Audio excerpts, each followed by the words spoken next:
नमस्ते, स्वागत छ यहाँलाई नेपाली फ्यामिली किचनमा। आज म एकदमै विशेष अमलेट करी बनाएर देखाउन गइरहेको छु।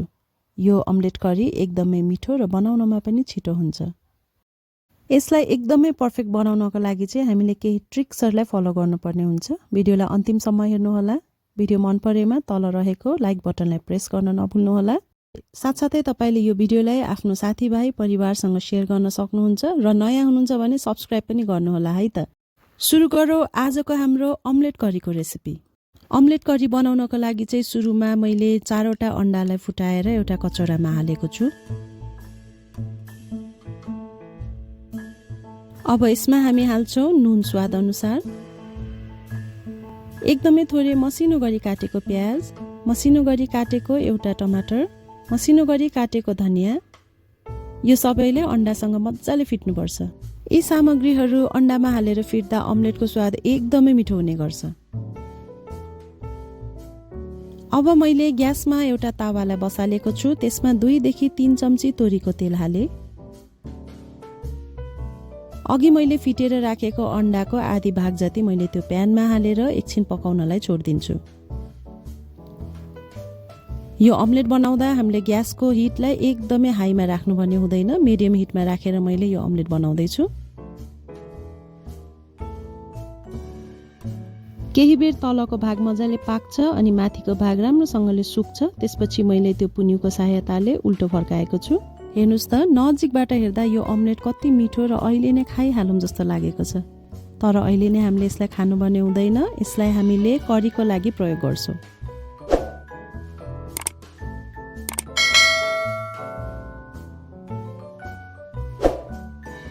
ठ्याक्कै अघिको जस्तै गरी मैले प्यानमा फेरि पनि तेल हालेर अर्को अमलेट बनाउँछु। अब अघि हामीले फिटेको बाँकी अन्डालाई यसमा हालेर अमलेट बनाउनु पर्छ।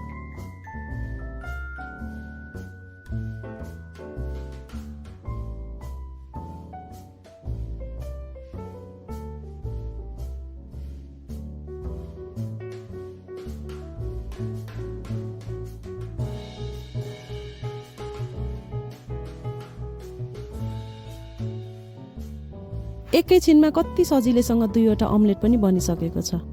यी दुवै अन्डालाई हामीले एउटा सफा प्लेटमा हाल्छौं र दुवैलाई हामीले सानो सानो पिसमा काट्छौं।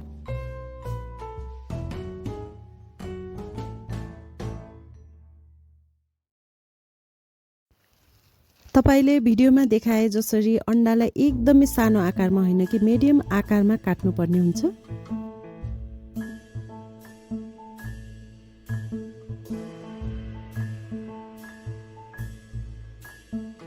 हाम्रो यहाँ सबै अन्डा काटेर रेडी भइसकेको छ। अब मैले ग्यासमा एउटा सफा कराई बसालेको छु। त्यसमा मैले 2 देखि 3 चम्ची तोरीको तेल हाले। तेल हल्का तातो भइसकेपछि 5 फोरन मसला फुराए। 5 फोरन मसला हल्का कालो भइसकेपछि मैले त्यसमा हाले गरम मसला र 2वटा तेजपत्ता। गरम मसलामा मैले लिएको छु अलैची 2वटा, ल्वाङ, सुकमेल, मरिच, पिप्ली र दालचिनी। त्यसपछि मैले यहाँ लिए एउटा ठुलो साइजको मसिनो गरी काटेको प्याज र सबैले मजाले मिक्स गर्नुपर्छ, मजाले चलाउनु पर्छ। प्याज हल्का पाकिसकेपछि मैले त्यसमा हाले 1 चम्ची अदुवाको पेस्ट, 1 चम्ची लसुनको पेस्ट र सबैलाई मजाले मिक्स गरे।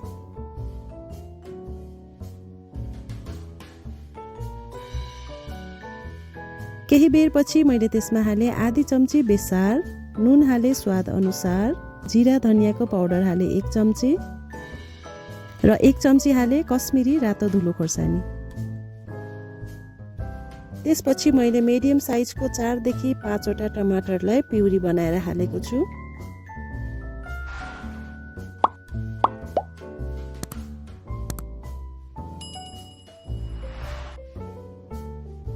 यसमा थोरै पानी थपे।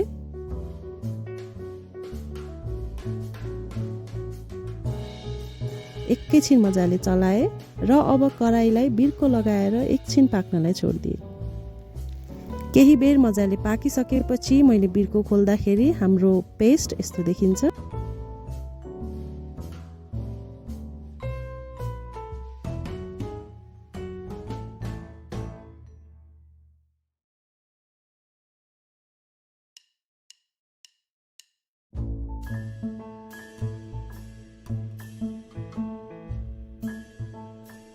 अमलेट करीको लागि चाहिने टमेटो पेस्ट तयार भइसकेको छ। अब यसमा हामीले कति झोल खान्छौँ त्यही अनुसारले पानी थप्नुपर्छ।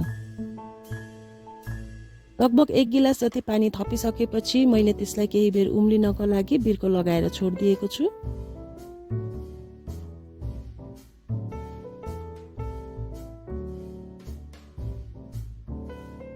पेस्ट उम्लिसकेपछि मैले अघि काटेर राखेको अन्डालाई हालेर केही बेर चलाउँछु।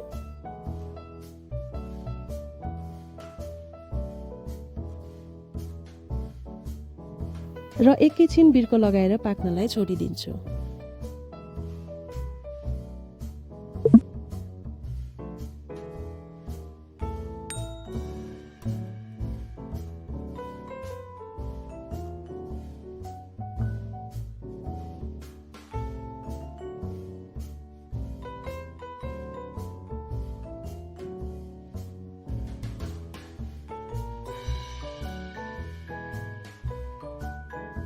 हेर्नुस् त हाम्रो अमलेट करी लगभग तयार भइसकेको छ। यसको माथि मैले थोरै कसुरी मेथीले छर्किदै छु।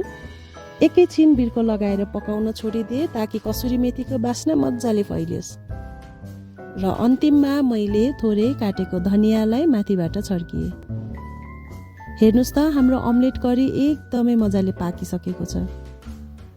यसलाई तपाईले रोटीसँग भातसँग मज्जाले खान सक्नुहुन्छ र यो जाडोमा पनि एकदमै मिठो हुन्छ र तातो बनाउँछ। भिडियोलाई अन्तिमसम्म हेर्नु भएको लागि धेरै धेरै धन्यवाद।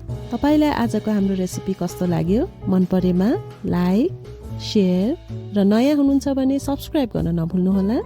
साथसाथै नेपाली फ्यामिली किचनको फेसबुक, इन्स्टा र टिकटक पेजलाई पनि फलो गर्न नभुल्नुहोला। यस्तै मिठो मिठो अनि छिटो छिटो रेसिपीको अरू पनि भिडियो लिएर म फेरि पनि आउने नै छु। तबसम्मको लागि बाई बाई।